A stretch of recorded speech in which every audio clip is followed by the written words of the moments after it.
ভৰিৰ তলৰ মাটি খহাৰ আশংকা মমতা বেনাৰ্জীৰ।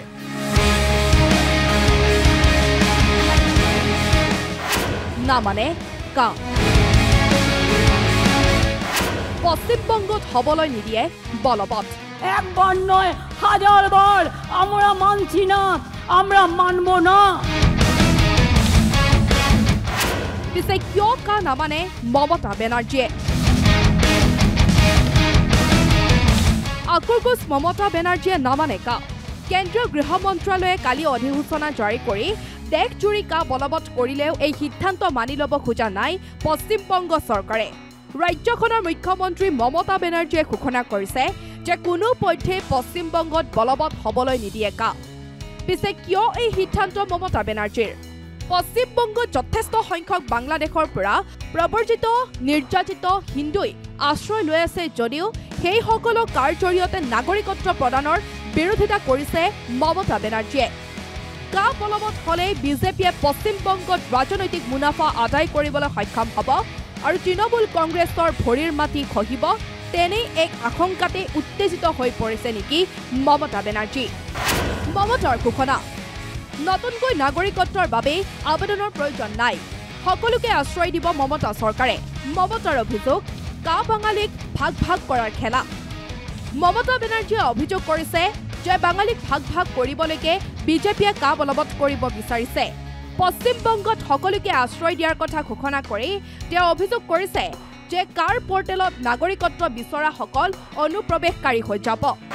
উত্তাল হ'ব পশ্চিমবংগৰ ৰাজনীতি। বিজেপিৰ মাষ্টাৰ ষ্ট্ৰোক, কা হ'ব নিৰ্বাচনী ইছ্যু। ইতিমধ্যে স্পষ্ট হৈছে যে কাক কেন্দ্ৰ কৰি উত্তাল হ'ব পশ্চিমবংগৰ ৰাজনীতি। লোকসভা নিৰ্বাচনৰ পূৰ্বেই বিজেপি চৰকাৰৰ এয়া মাষ্টাৰ ষ্ট্ৰোক বুলি ক'লেও ভুল নহ'ব। কা হৈ পৰিব বিজেপিৰ বাবে মুখ্য ইছ্যু। 2019ত বিজেপিয়ে পশ্চিমবংগত 18খন আসনত জয় হৈছিল। এবাৰ অধিক আসন লাভৰ অংকৰে কাক অস্ত্ৰ হিচাপে লৈ মমতাৰ দুৰ্গত প্ৰহাৰ কৰিবলৈ সাজু বিজেপি। যে কে রুলসটা কালকে কেন্দ্রীয় সরকার ঘোষণা করেছে, আদৌ এটা বৈধ কিনা আমার সন্দেহ আছে। কোনো ক্ল্যারিটি নেই, টোটাল ভাওতা। ইলেকশনের আগে যুদ্ধ যুদ্ধ খেলা 19 সালেও করেছিল।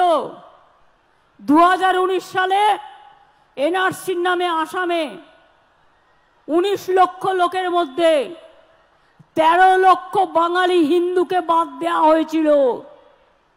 অনেক মানুষ দুঃখে আত্মহত্যা করেছিল। আজকে যে বিজেপির নেতারা বলছেন ক্যা করে দিলাম, অধিকার দিয়ে দিলাম, এবার আমি আপনাদের কাছে কয়েকটা কোয়েশ্চেন করছি। তার মানে এখন যাদের দরখাস্ত করতে বলা হচ্ছে, তার মানে তারা যেই দরখাস্ত করবেন সঙ্গে সঙ্গে তারা নাগরিক থাকা সত্ত্বেও আপনারা বেআইনি অনুপ্রবেশকারী হয়ে যাবেন।